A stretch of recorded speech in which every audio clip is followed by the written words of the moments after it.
What's going on, everybody? So, Tom Bianchi wants some content, so let's get him some real content. This is 2021. My eyes are hurt from reading, so let's get just a little podcast action going on. So, a couple things we got to keep in mind is this is during work, so you might hear some pings like you probably just did. Just ignore it. People are trying to get to me. I'll take care of them in a few minutes. This league is so special that it gets dedicated time like this. So today, another caveat I guess I should say is I'm not a YouTuber. I don't do podcasts, and I don't particularly like my voice. So yeah, you'll all have to deal with it. You're probably used to my sound, but I don't like my voice. So I'll play this back and probably not like it. But hey, let's get into it and let's enjoy it. The season starts in about a month. I'm pumped. I'm jacked. I've been staring at your teams forever, and I want to get into preseason rankings. So I think let's turn this music off and let's just jump right in. I'll try to make these, I don't know, we'll do 2 teams a day, kind of like the AA ratings. And then we'll just see how long they are. Hopefully it's not more than 10 minutes. If we want more than that, shoot, I could talk about this all day long, folks. So, coming in, hopefully you all can see the screen. Coming in at number 12 this season, preseason, it's probably no surprise, like the AA rankings were, it is going to be the Young Bucks, unfortunately. Tom, you're sitting here. You had a good AA rank, which, down here, obviously a good AA rank, a great team down there, lots of young Bucks, if you will. Tom likes them young, and he will continue to bring in that young talent. So the Young Bucks, for a little while, and a little while probably being the last 10 years, have been rebuilding. I think that they don't want to be rebuilding. I think they enjoy it because rebuilding is one of the funnest things that you can do in this league. But I think that they're sick of it. They don't want to be there. They want to be a playoff contender just like everybody else. They don't want to be down here at number 12. Who does? I mean, why would you want to be ranked number 12? I've been down here. I've won 2 games a year, 3 games a year. And it's not fun, especially when the league puts in new rules that say that if you win the CBI, you get the first pick. So Tom was the worst team and still doesn't get the first pick. I like the CBI. It was fun. I think it gives the lower teams a chance to compete, even when the season is over, especially in a short season. It gives them a little something to do.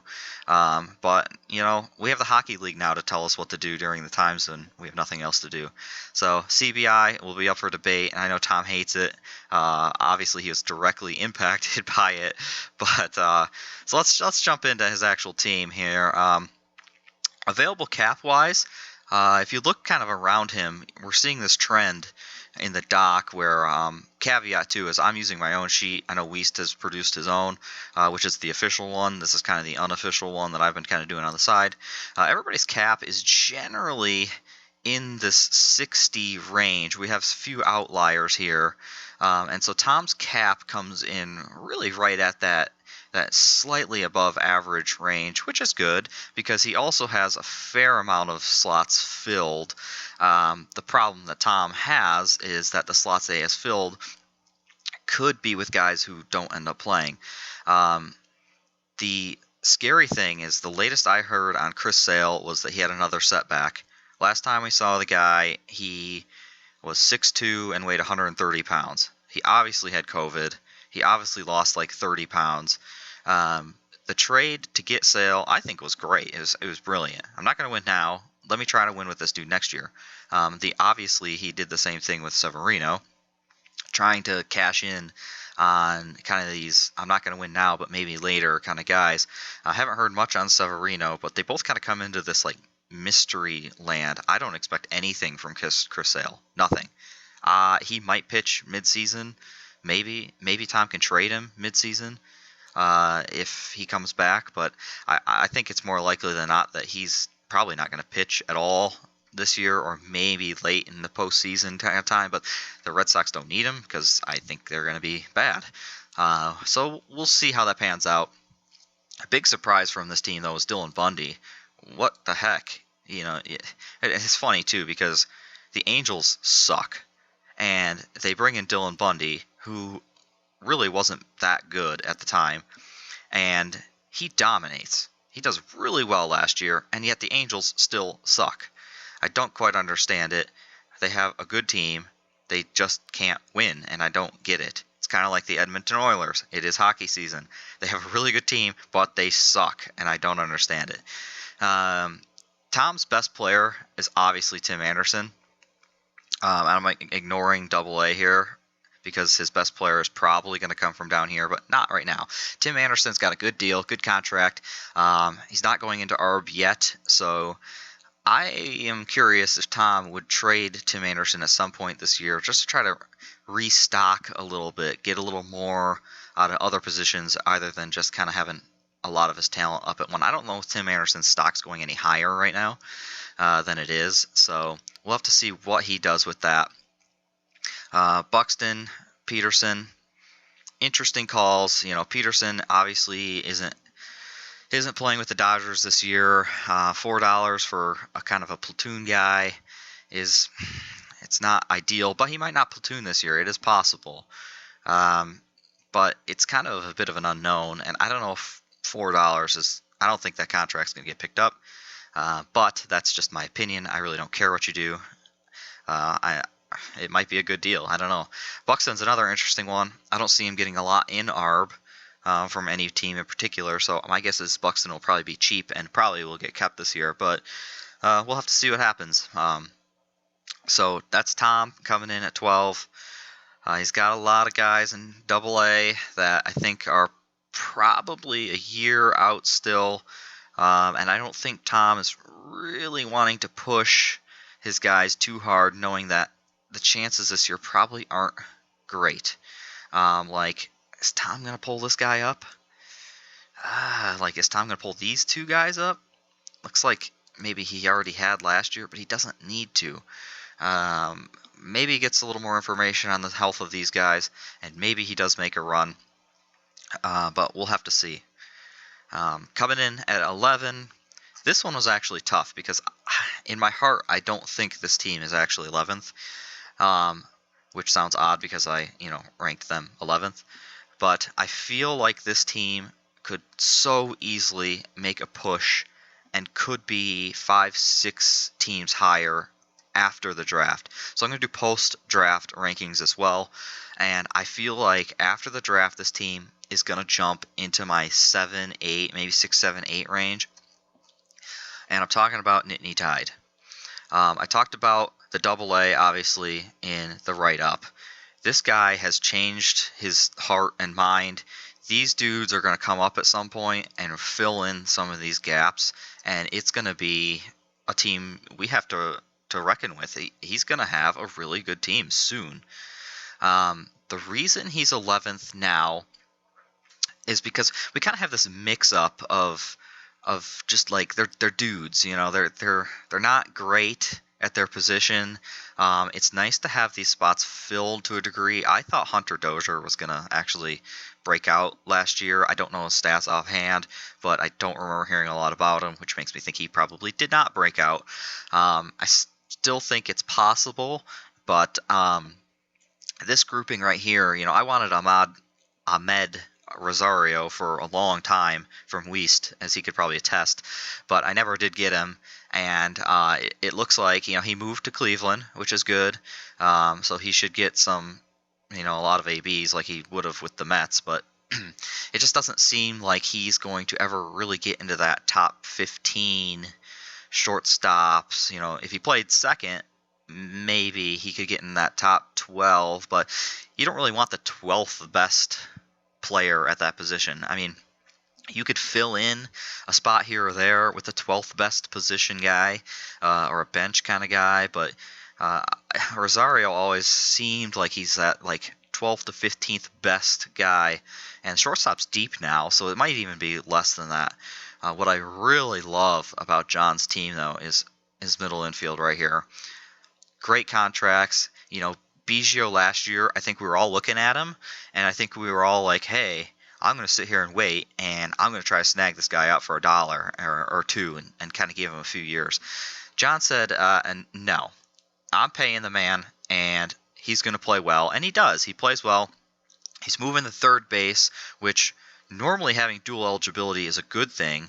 But normally I feel like it's better when, say, your third baseman moves to second base and gets second base, because then you got this big bruiser type guy who can play second base. Like when Anthony Rizzo, for some reason, got second base eligibility, that was fantastic because you had a first baseman playing second base. Or like Moustakis, who's kind of he did end up playing second a bit, but he's really like that third base build playing second. So Biggio going from second to third is nice for eligibility's sake, but it doesn't really gain you that big position like Rizzo did but way back in the day. John will likely sign a third baseman because it doesn't really make sense to put Biggio at third and then fill in with a second baseman. Looking down at the pitching, I think it's actually a bit underrated here. I think it's such a tough one to say, and this is probably why I'm so timid to put John 11th. I think history is playing more of a role in this ranking than the actual talent here, because, I mean, just looking right here, these guys should be solid again. I really think that Stroman could have a huge year. Now, this is recorded prior to Trevor Bauer signing. Right now, as of today, it's February 5th. So Bauer last night said he's down to 2 teams, and apparently the Mets were very confident that they were going to sign him. If that happens, Stroman's looking at their number 4 starter. If Noah's back, then number 5 maybe even. So we're talking about Marcus Stroman going up against, some bum that the Angels are throwing out at Fort. And Griffin can't. No, I'm just kidding. I keep picking on the Angels. I actually do like their team. But, Marcus Stroman going up against, we'll say, Oakland's number 4 or 5 starter, like, this guy's gonna rack up some wins. They got Lindor now. Their offense is really, really looking good. So I feel like Marcus Stroman might be such an undervalued guy, especially at $3. That was a great signing, great contract. And I might go out on a limb and say he might outscore every other pitcher here that you're seeing on this list right now. Dakota Hudson didn't really break out, but could still break out. I like to look at Cap when I'm talking about these. A little bit under the mean, but it makes sense because he's got a pretty full lineup here in some degrees. Some of these guys I think will rather move out or be gone. Renfroe, kind of a tweener, but he doesn't have the ARB option. He's got he's one of these last remaining $4 kind of guys. I can't see that happening, but hey, again, I'm not trying to influence in any direction whatsoever, so $4 could be coming off the cap. I don't think it will, so that's good. ARB-wise, John right now only has the 1, and his cap's not going to be impacted by like a big-named ARB guy. A lot of guys you see on this list right now, if I go over to, I'll use my squad, like Judge isn't making $1, so my cap will go down. It's going to be somewhere from 6 to 12 or something like that, unless you guys all get hit in the head before, So it's not going to be 66 for me, but John's cap is going to be pretty stable here at 54 because he's not paying anybody out on ARB deals. So again, I really feel like John's team post-draft is going to jump up these rankings because he has the depth that a lot of teams they just don't have. If we look into these teams, and not to jump ahead, but Springfield doesn't have a lot of players. There's some guys that might be able to come up, which we'll get into his team later. Dip City doesn't have any players. Orlando doesn't have any players. They got Cap, of course. You're right.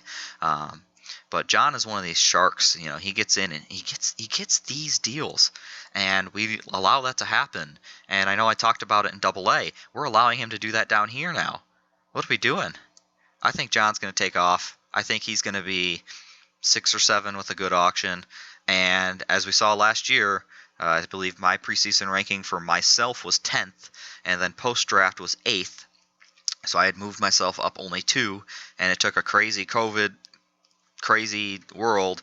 But at the end of the day, the team that was ranking pretty low ended up winning the championship. So I think this is the year that anything can happen for these teams. There's a lot of cap out there. There's a lot of spots. There's a lot of free agents. That's number 12. That's number 11. Hopefully this recorded okay, and hopefully we can keep doing this in the future. All right, y'all. That's it for this list. So let's hit the outro. We'll see you guys next time.